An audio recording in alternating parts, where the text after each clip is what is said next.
The choir loft at St. Barnabas was never meant for detectives. It was meant for saints and tenors, for the devout and the disciplined.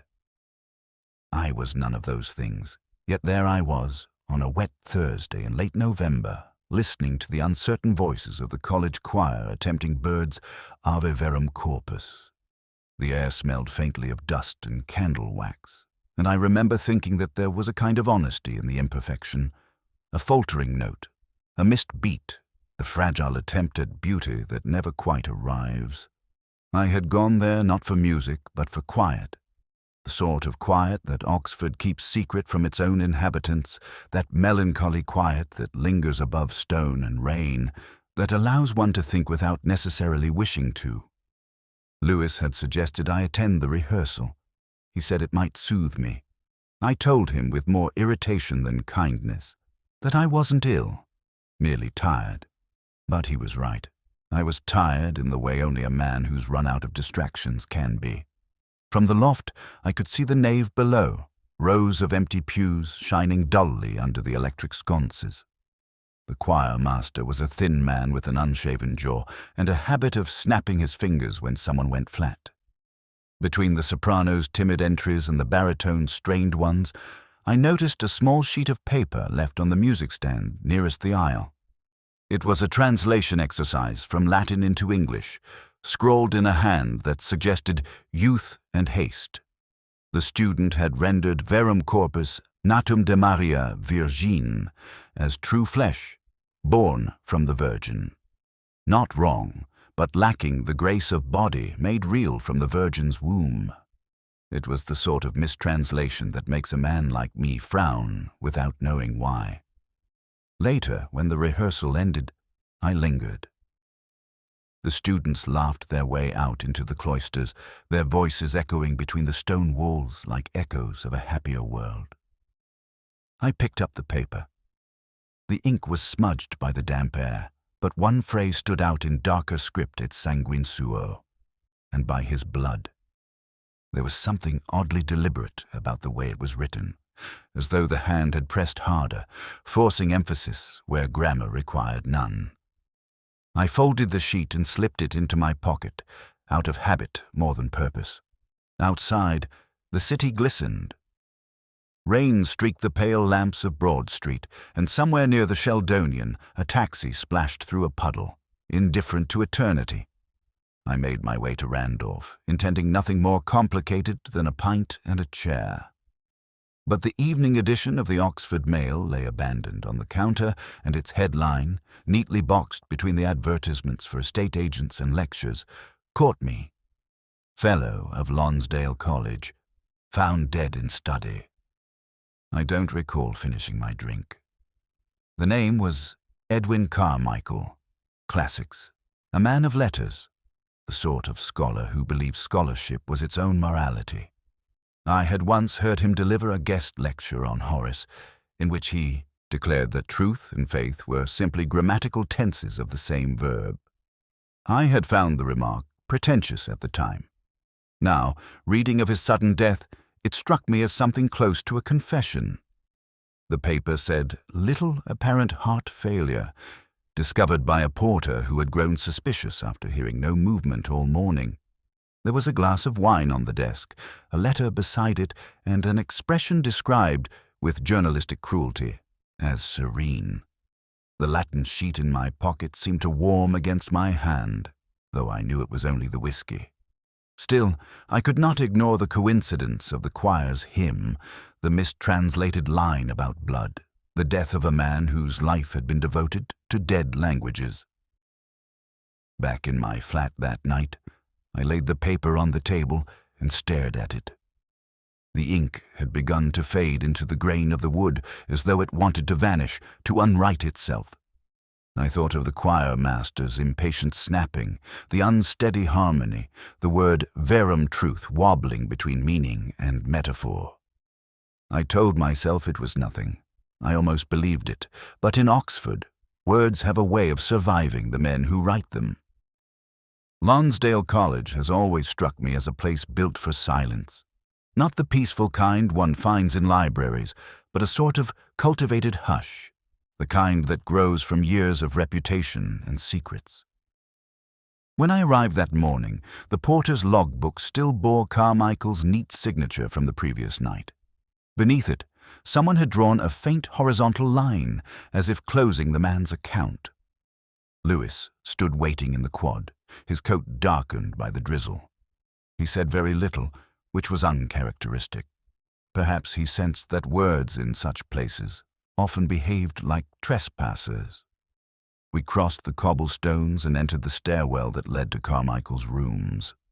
The air smelled faintly of paper, burnt matches, and something floral, aftershave perhaps, the kind worn by men who believe style is a moral virtue. The study was immaculate.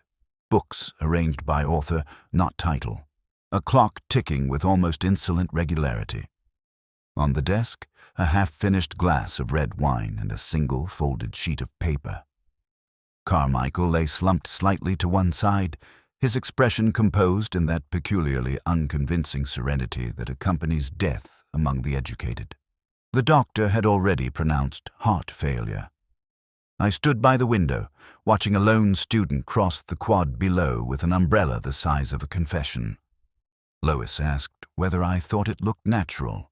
I said that naturalness was an overrated concept. The body, I observed, seemed too carefully arranged. The chair had been turned slightly from the desk, as though Carmichael had meant to rise but thought better of it. A man dying suddenly does not pause to tidy his posture. The letter drew my attention. It was written in Latin Carmichael's native tongue, one might say. The script was elegant but hurried. A scholar's last performance. I read enough to grasp its remorseful, ambiguous, faintly theatrical tone. One phrase lingered. Veritas mea est fides tua. He had translated it himself in the margin, my truth is your faith. It sounded more like a challenge than a farewell. Lewis, examining the sideboard, remarked that only one glass bore fingerprints. No decanter, only the bottle, an Italian red, Veritas Antica, an expensive vintage not easily found in local shops. Carmichael's desk calendar was turned to the day before, though the ink of his fountain pen was still wet. A small deduction, perhaps, but one that refused to leave me. Death, it seemed, had arrived in yesterday's tents. The college chaplain appeared briefly, offering platitudes about the deceased's devotion to his students. I wondered if the same students would say the same. Carmichael had been admired, feared, occasionally mocked for his vanity. There were rumors of an affair years earlier, with a lecturer who left under vague circumstances. Oxford remembers its indiscretions with the precision of folklore. Before leaving, I opened the window latch and let in the rain. Something about the stillness felt too preserved, like a museum exhibit. The drops struck the sill and darkened the wood. Beneath the sound, I heard the faint hum of the clock, a reminder that time, unlike men, refuses to perform decorously. Lewis asked whether we should search the rest of the rooms. I told him no. The dead, I said, usually tell us what they wish to, provided we're patient. Instead, I walked toward the fireplace. There was a small pile of ash there, faintly scented of parchment rather than tobacco. Among the grey flakes lay the corner of a torn envelope, the handwriting too scorched to read except for a single surviving word: cantor, singer, choirman, or perhaps something else entirely. I pocketed it against procedure and sense. As we left, the porter handed me a message. A call from the pathologist about traces of digitalis found in the bloodstream, an amount too low to kill, yet curiously deliberate. Carmichael, the fellow who knew every Latin declension of truth, might have misjudged the dosage or perhaps trusted the wrong chemist. Outside, the rain had thinned to mist. The bell of St. Mary's began its slow, ceremonial tolling. Lewis muttered that the man hadn't deserved such grandeur. I said nothing. My eyes drifted toward the spire.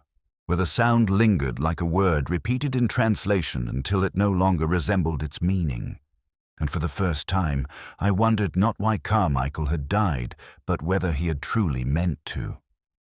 The Bodleian has a particular silence, not the absence of noise, but the containment of it. A sort of reverent stillness that hums faintly behind one's thoughts, like the echo of a sermon remembered, but never believed. I went there the morning after Carmichael's post-mortem report arrived, hoping that among the dust and bindings I might find reason where death had left ambiguity. She was there before me. I noticed her first by the movement of her hand, the way she turned a page without glancing down, as if her fingers had long ago learned to read independently of her eyes. Eleanor Wade.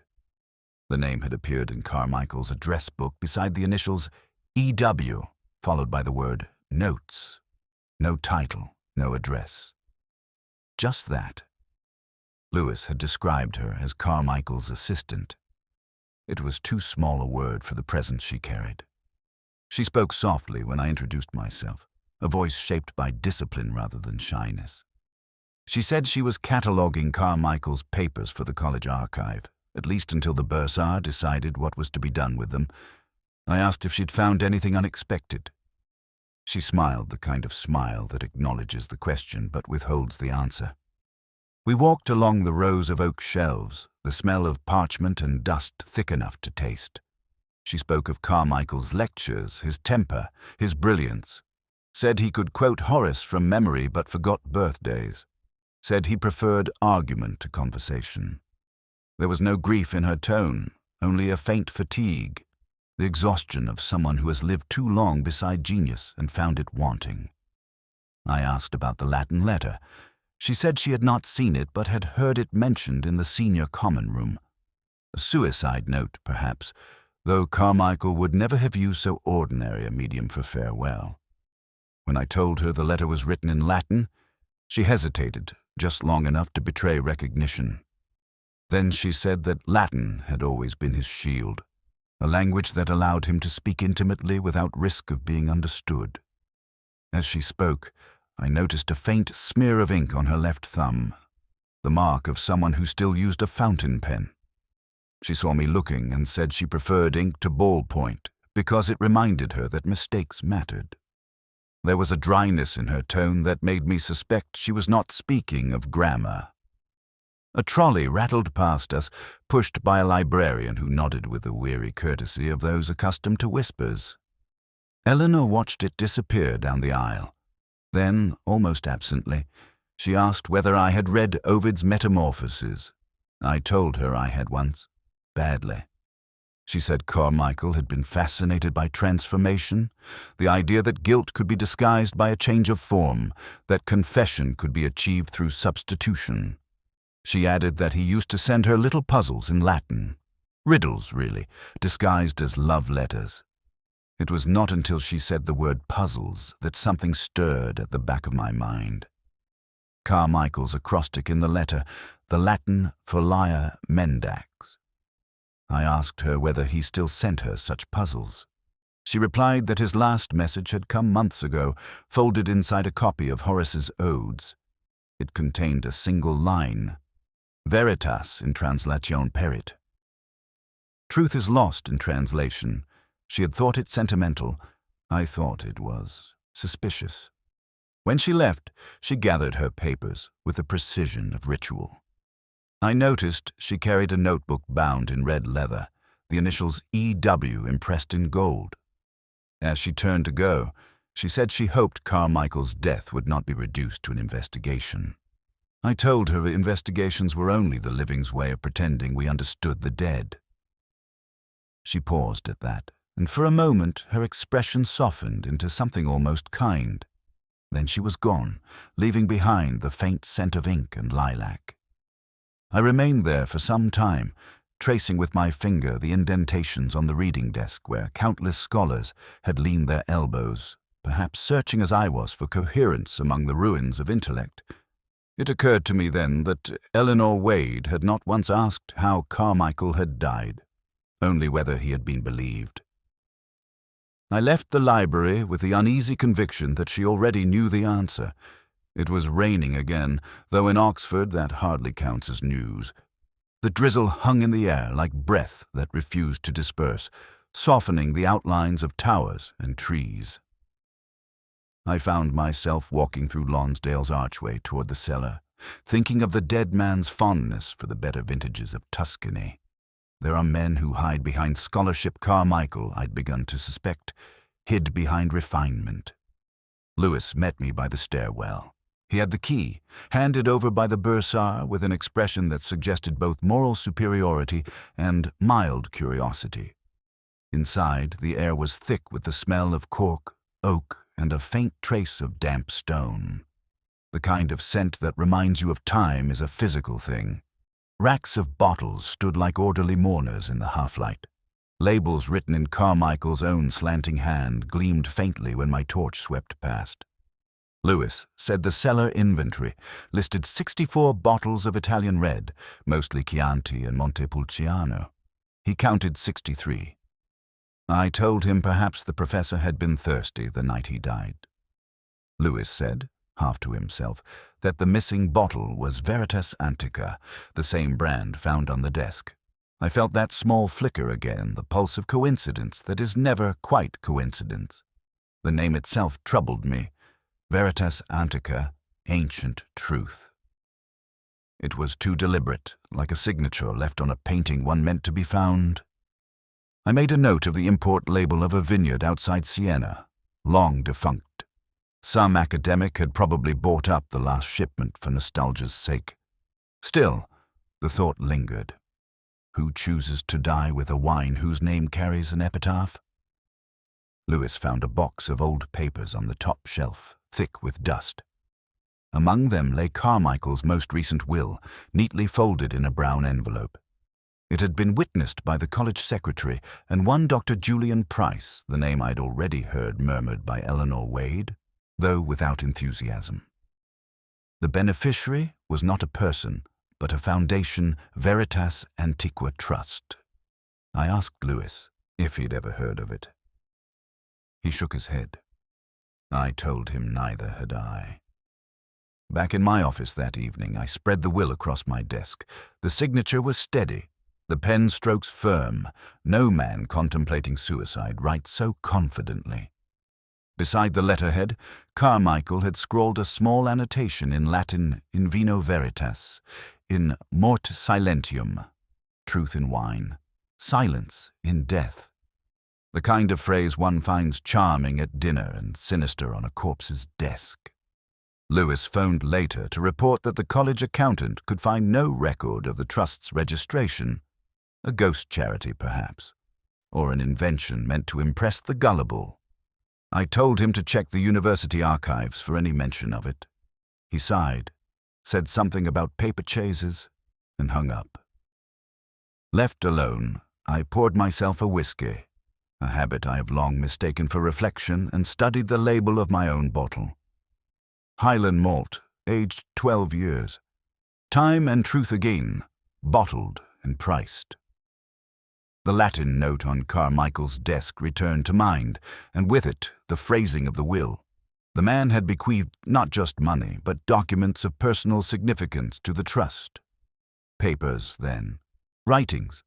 Perhaps even the kind Eleanor Wade had been cataloguing. A coincidence too neat to ignore. Both the wine and the will bore the same word, veritas. In Oxford, truth is the one commodity most frequently counterfeited. It was late when I walked back through the college gate. The rain had become a fine mist, coating the cobblestones in a dull sheen. In the porter's lodge, a small radio murmured an aria from Don Giovanni. I paused, listening. Carmichael had loved Mozart. In the final act, the dead man's voice calls from below, demanding repentance. I wondered what Carmichael had heard in those notes, warning or invitation. The porter asked if I was finished for the night. I said no, though I already knew I was. Outside, the air smelled of wine, wet stone and something older perhaps, truth itself, though diluted beyond recognition.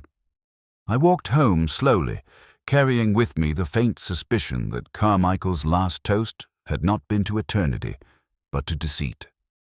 There are mornings in Oxford when the rain seems to forget it has fallen before.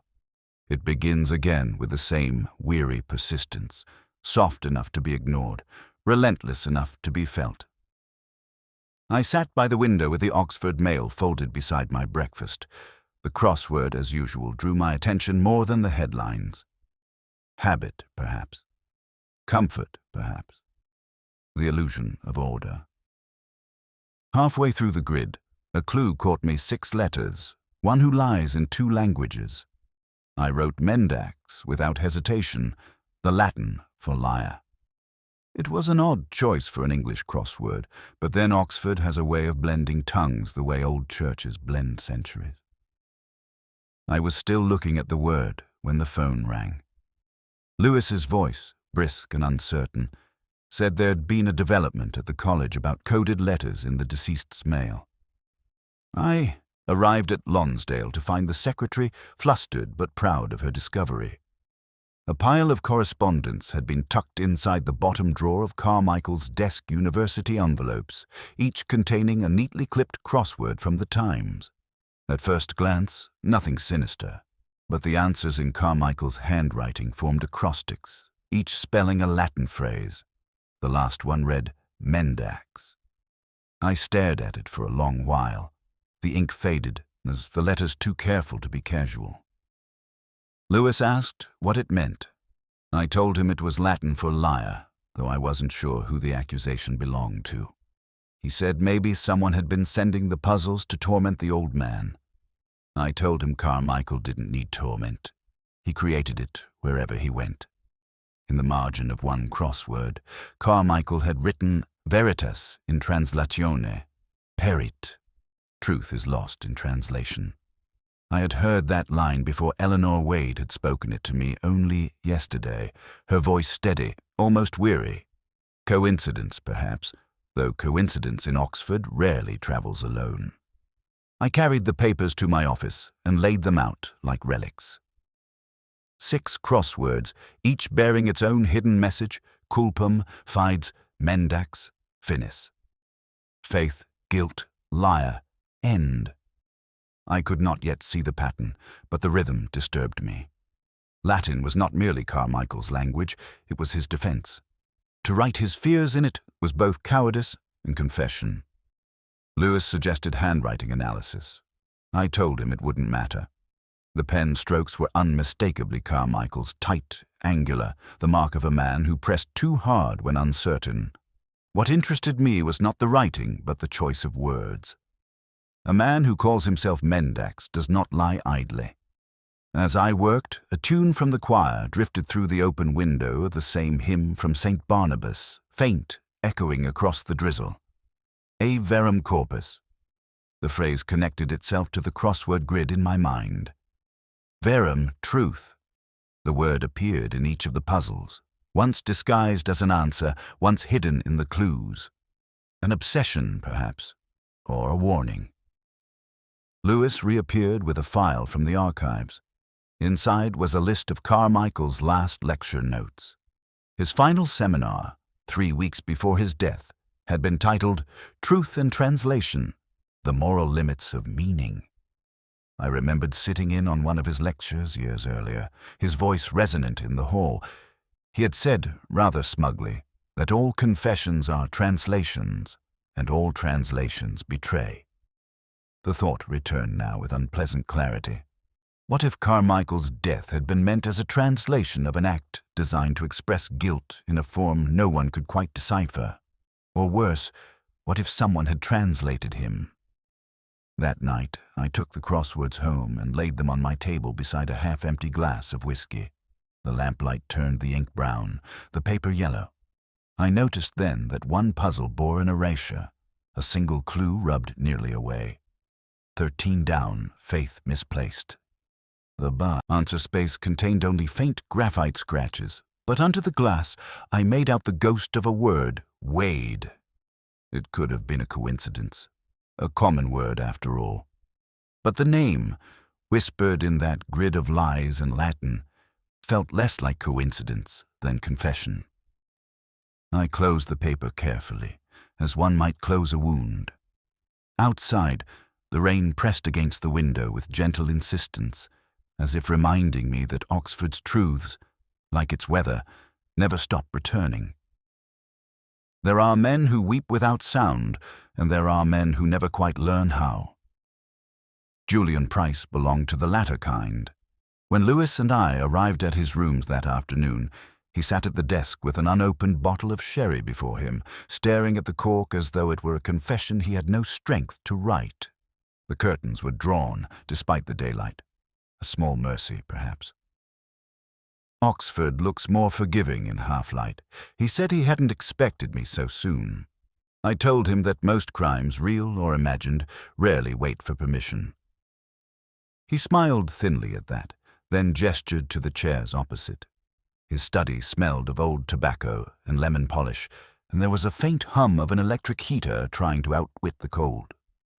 On the mantelpiece stood a photograph of a younger Price in cap and gown, flanked by two other men.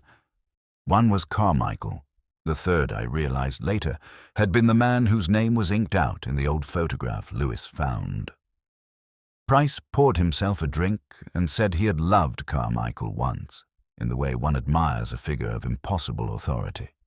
He had been the kind of tutor who mistook cruelty for rigor, who could make an undergraduate believe that ignorance was a moral failure. I asked whether that admiration had survived into friendship. Price laughed quietly, like a man recalling a sermon he no longer believed. Friendship was not a word Carmichael understood, he said. He only recognized the reflection of other minds mirroring his own. When the mirror cracked, he lost interest. He asked if I'd spoken with Eleanor Wade. I said I had, and that she had spoken of him with a curious mix of loyalty and disappointment. That seemed to sting. He said she was too clever to love and too proud to forgive. Carmichael had known that. He liked women who reminded him of himself untouchable until broken. As he spoke, he twisted the glass between his fingers. The movement drew my eyes to a small ink stain on his cuff recently. Deliberate, perhaps. When I mentioned it, he looked down as if surprised by its existence, then said he had been marking essays. The explanation was plausible, yet his desk was bare, except for the unopened bottle and a single envelope. The handwriting on it was Carmichael's. He said it had arrived the day before the death, slipped under his door without a note or sender. Inside had been a crossword puzzle, half filled, the remaining clues written in Carmichael's hand. The last answer space was empty. I asked if he had tried to complete it. He said he had, and that the final clue Faith betrayed had defeated him. He had wanted to write her name, but his conscience wouldn't allow it. I told him that conscience often misjudges what deserves protection. He said perhaps that was true, and for the first time his voice faltered. He spoke of a manuscript Carmichael had refused to publish, a commentary on Horace's odes that Price had helped translate. When he discovered Carmichael had taken full credit, he confronted him. The argument had ended with Carmichael calling him Mendax. Liar, a word that has since found its way into the crosswords. Lewis, practical as ever, asked if he believed Carmichael had feared exposure. Price said exposure was too vulgar a punishment for men like Carmichael. They required humiliation. I watched him then and saw that he was too weary to hide. There was grief beneath the bitterness, the kind reserved for those who had loved someone unworthy and knew it too late. When we left, the rain had begun again, sliding down the stained glass window of the stairwell in narrow verticals of color. Lewis asked what I thought of him. I said that guilt rarely wears the expression one expects. Sometimes it looks like remorse. Sometimes it looks like a memory. That night, as I reviewed my notes, I kept seeing the ink on Price's cuff, the unopened bottle of sherry, and the crossword clue he could not solve. Faith betrayed, a phrase too pointed to ignore, too private to share. It occurred to me that perhaps the answer had never been meant for him to find. Perhaps Carmichael had left it for someone else entirely, someone who knew that the truest confessions are never written in plain English. There are certain discoveries that do not feel like findings at all, but rather like something that had been waiting patiently, inevitable for one's eyes to reach it. The photograph was one of those. Lewis found it, though I rather think it found him. He had been sorting through Carmichael's desk, an exercise he approached with the solemn irritation of a man who mistrusts the dead's tidiness. The drawers yielded what drawers always do: paper clips, yellowed receipts, the residue of years spent believing permanence a virtue.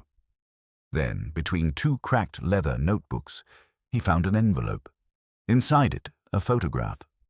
It was an old college group of students and tutors gathered on the lawn, the long shadows of summer cutting across their shoes.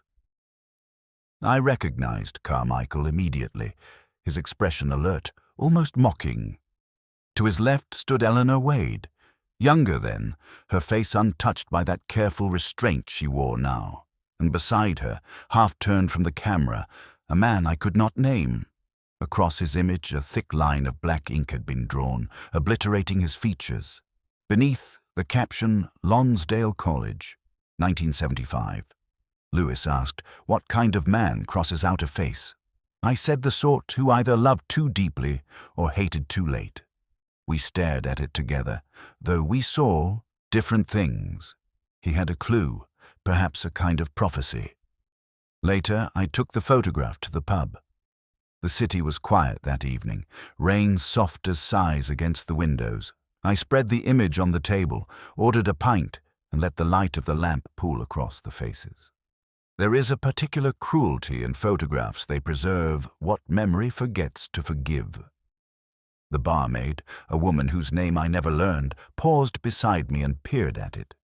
She said one of them looked haunted by the woman, she thought, not the man. I asked which one she meant. She pointed at Eleanor, her fingertips smudging a faint ring of condensation on the paper. The observation, careless as it was, lodged somewhere deep. Haunted. Yes, that was the right word for her, I thought. Back in my room, I studied the photograph under the lamplight. The inked-out man wore a ring on his right hand, a small dark oval that caught the sun in the picture. On the desk beside me lay the crosswords, the letter, the notes, all small pieces of Carmichael's last puzzle.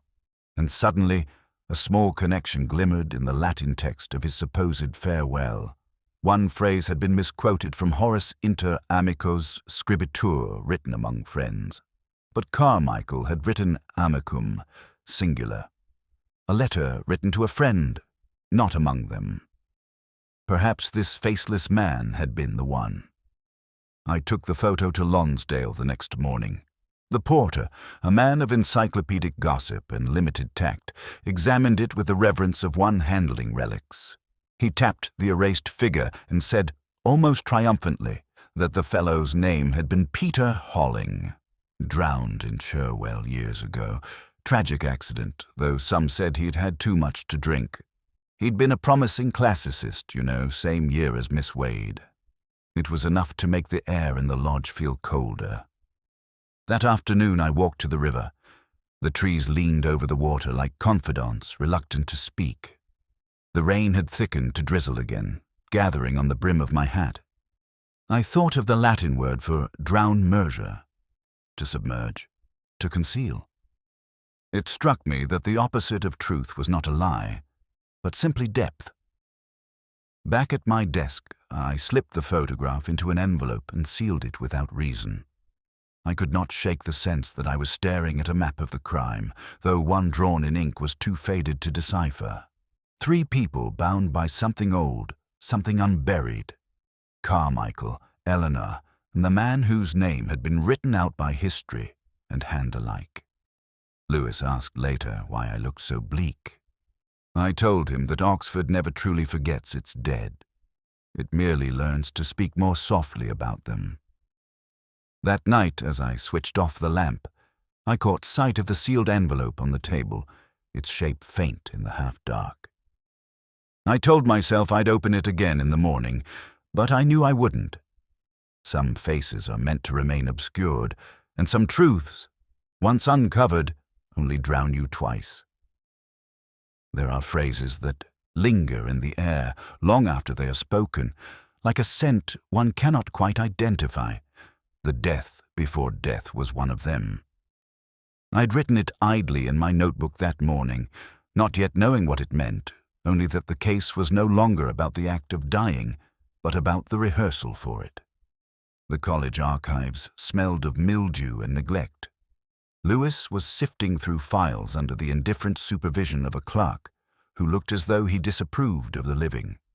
The Holling papers, he said, had been misfiled decades ago, buried among bursary correspondence and rowing rosters.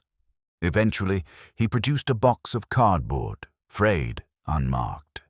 Inside lay a stack of essays, a few photographs, and a thin notebook bound in blue cloth. The handwriting was cramped, precise, and familiar. Peter Holling had written his notes on Ovid's Metamorphoses, and as I turned the pages, I recognized whole passages identical to those in Carmichael's published articles. Only the Latin differed. Holling's phrasing was cleaner, his translation more exact.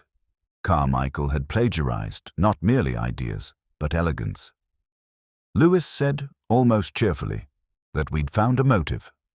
I said we'd found a ghost.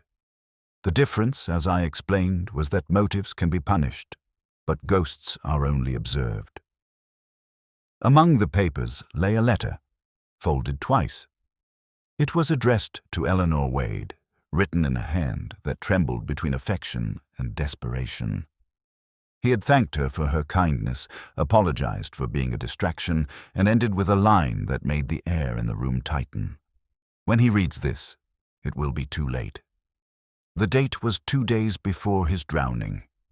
I read it twice, then again aloud under my breath. The pronoun unsettled me. He reads this, not you. A letter written to her, meant for another, or perhaps never meant to reach her at all. Lewis asked if I believed it was suicide. I told him that in Oxford, even drowning requires a second opinion. That evening, I visited the river. The Cherwell moves slowly there, deceptive in its calmness. The banks are overgrown, and the college lights barely reach the water's surface. I stood on the small bridge and listened. Water, like truth, is patient. It doesn't hurry to reveal what it carries. The file of Holling's notes had included a torn page from his diary. Only one sentence remained legible. Veritas is not virtue, it is vengeance. I found myself murmuring it like a psalm. Veritas. The word had followed me since the first day on the bottle, in the will, in the crosswords. Truth as motif, truth as weapon. Back at my flat, I placed the diary beside Carmichael's Latin letter. The similarity in phrasing was undeniable. Both men used the same rare construction, fidem mutere per verba, to mean to betray through words. It was not a coincidence. It was inheritance. Carmichael's final letter had been written in the voice of the man he had wronged. Lewis telephoned just as the thought settled. He said he'd checked. University records, Carmichael had been Holling's tutor during the year of his death, and Eleanor Wade had been Holling's examiner. The triangle was too precise to be academic. After I hung up, I poured a small whiskey and sat in the dark. Rain pressed against the window, the city blurred beneath it. I thought of Carmichael, of his deliberate Latin, his theatrical death. It struck me then that his suicide had not been the act of remorse we assumed, but a performance of guilt borrowed from a script written long ago by another man's despair. There are men who live long enough to die twice, once in the body, once in reputation. Holling had drowned, Carmichael had imitated drowning in language. The first death is real, the second rhetorical. When I finally stood, the room spun faintly with exhaustion. I switched on the light and saw that the ink from Holling's letter had begun to bleed through the paper, spreading into the fibers like water into cloth. I watched it for a long time. Then I closed the file, careful not to touch the words again. The death before the death, I realized, is the moment one decides which truth to leave behind. It was late when she called. Her voice quiet, deliberate, the sound of someone who has already rehearsed their guilt, asked if I could meet her in the old reading room of the Bodleian. The words were spoken plainly, but behind them I heard something close to exhaustion. There are calls one cannot ignore. The room was empty when I arrived. Lamps burned low, throwing thin halos across the long oak tables. Outside, rain tapped at the windows in an irregular rhythm, like a code half-remembered.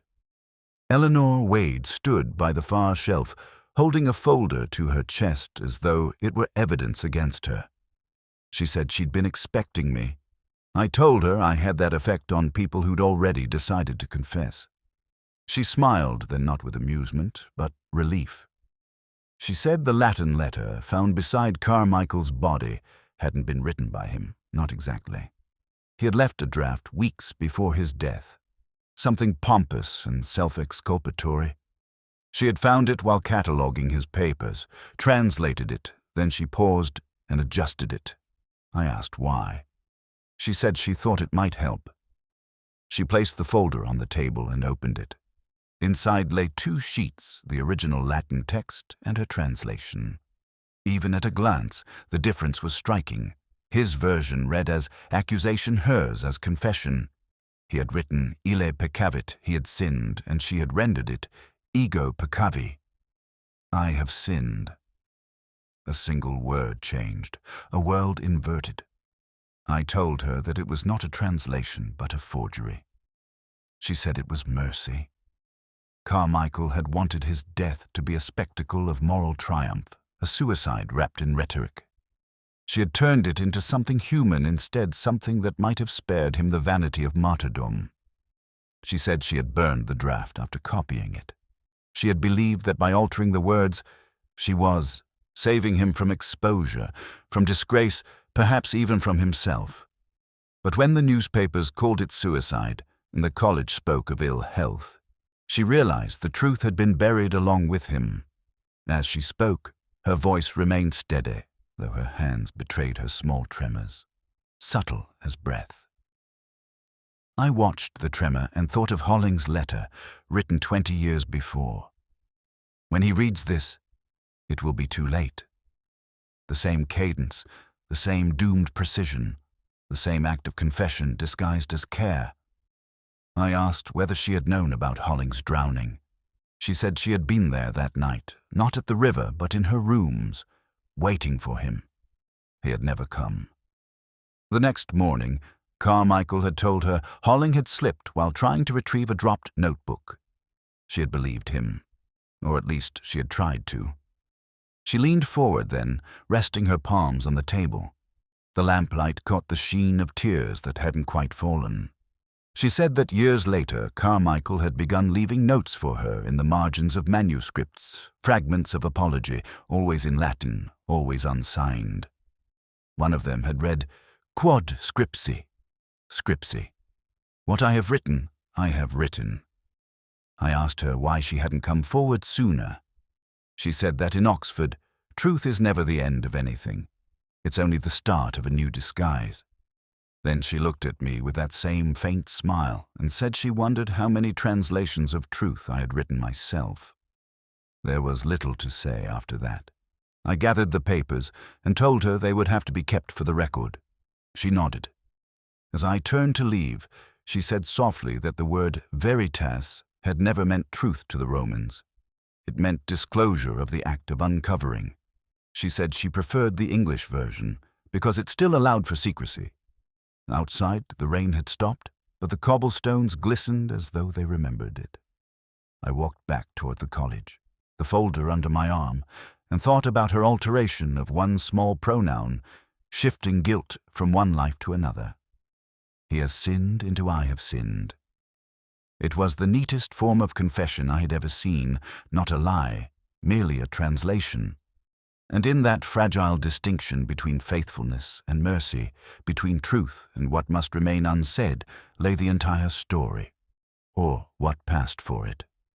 I have always thought there is something merciless about language. It remembers too well. Words, once written, refused to die quietly. That evening, sitting at my desk with Carmichael's papers spread before me, I realized the entire case had been an argument about grammar, about who speaks and in what tense. The rain had given way to frost. The window pane shone with a faint silver glaze, and beyond it the quad stood motionless, statuesque. I poured a whiskey and let the warmth travel slowly. The Latin letter lay open once again. I had read it a dozen times, each reading undoing the certainty of the last. It was only now, with Eleanor's confession in mind, that I noticed the smallest of errors. A verb confiteor, to confess. But Carmichael had written confitetur, third person, not first. He confesses, not I confess. It was not, I think, a mistake. Carmichael had always treated syntax as strategy. He had staged his own absolution by placing the guilt elsewhere. But whose? That single shift of one letter, one tense-turned confession into accusation. It was, in essence, the crime itself. Lewis arrived, his coat still dusted with rain, carrying the results of the laboratory test I'd asked for. The ink from Carmichael's so-called suicide note was a blend of two batches, one modern, one manufactured nearly 20 years earlier. The older ink matched the kind used in Peter Holling's notebook. He asked what it meant. I told him it meant the dead were still editing one another. He looked puzzled. I didn't explain. There are moments when truth, once voiced, loses all meaning. I asked if he'd managed to reach Julian Price. He nodded, uneasy. Price had been found in his rooms, unconscious but alive, the air thick with the smell of gas. A half-written note beside him, no signature, no explanation. He had been revived at the infirmary, muttering Latin phrases between fits of incoherence. Lewis said one of the nurses recognized the words mutat verba, non culpam. He changes the words, not the guilt. The phrase sealed it, not proof, not even closure, just the pattern completing itself. Carmichael's death had not been a solitary act, but the echo of an older one. Holling had drowned, Price had carried the guilt, Eleanor had translated it into silence. And I, as usual, had arrived too late to prevent the grammar of tragedy from declining itself to completion. After Lewis left, I walked to Lonsdale for the last time. The corridors smelled faintly of polish and age. A porter nodded as I passed, as if recognizing an undertaker. Carmichael's study was as we had left it, though the clock had stopped its hands, forever marking the moment he chose. On the desk, beneath the blotter, I found something I had missed before a torn corner of parchment bearing a single Latin word, miserere, have mercy. Whether written by him or for him, I could not say. I pocketed it and turned out the light. Outside, the night was bitter. The moon hung over the spires like a pale coin no one dared claim. I walked without direction, past the chapel, through Radcliffe Square, until the cobblestones gleamed like pages left out in the rain. It struck me then how all of them, Carmichael, Holling, Eleanor, Price, had been translators of one kind or another, turning feeling into text, betrayal into syntax. And perhaps I was no different. Investigation, after all, is only another form of translation, the conversion of silence into sentences. When I returned home, I poured the last of the whiskey and opened my crossword book. The final clue waited from the morning 9 letters, to forgive through understanding. I filled in compassion, though I knew it didn't quite fit. The Latin equivalent, I remembered dimly, was misericordia, the same root as miserere. I folded the paper and looked once more at the Latin letter. In the margin, next to the fatal conjugation, I wrote a note for myself in pencil. He confesses, or perhaps she does. Then I closed the folder and turned off the light. Oxford outside was perfectly still, the kind of stillness that feels like punctuation, a full stop too heavy for speech, too final for translation. There are moments when one hears a sound and knows instantly that something has ended. For me, it was the first note of the choir that evening, the clear, trembling line of a hymn I had once known by heart. Av verum corpus. Truth made flesh. They were rehearsing for evensong in St. Barnabas, and though I had not intended to attend, I found myself drawn there as though returning to the scene of an unfinished thought. The nave was almost empty. The candles burned low, the air thick with dust and reverence. The choir master raised his hands, and the boys' voices lifted, fragile, uncertain, yet sufficient. I took a seat near the back, beside the same pew where weeks before I had first noticed the translation error on the abandoned sheet. The memory seemed distant now, softened by the passing of too many revelations. Lewis joined me quietly, his coat dripping with the residue of another grey afternoon. He said Price had been moved from the infirmary, conscious but silent. The doctors called it exhaustion. I called it retreat. Eleanor Wade had left Oxford 2 days earlier. No forwarding address. No goodbye. Her translation of Carmichael's letter was still in my keeping, though I had no right to it. As the choir reached the second verse, I found myself tracing the words in my mind. Natum de Maria Virgine, vere passum, immolatum in cruce pro homine. Born of the Virgin Mary, truly suffered, sacrificed on the cross for man. I thought of Carmichael's desk, the wine-glass, the final letter. He had written his own crucifixion, and others, believing him blameless, had accepted it as faith. Lewis asked what I made of it all. I told him, perhaps too quietly, that truth was not what survived, but what was left unsaid. He frowned, as though trying to translate a language he'd never studied. He said the case would be filed as suicide. I nodded. Oxford likes its endings neat and its sinners educated.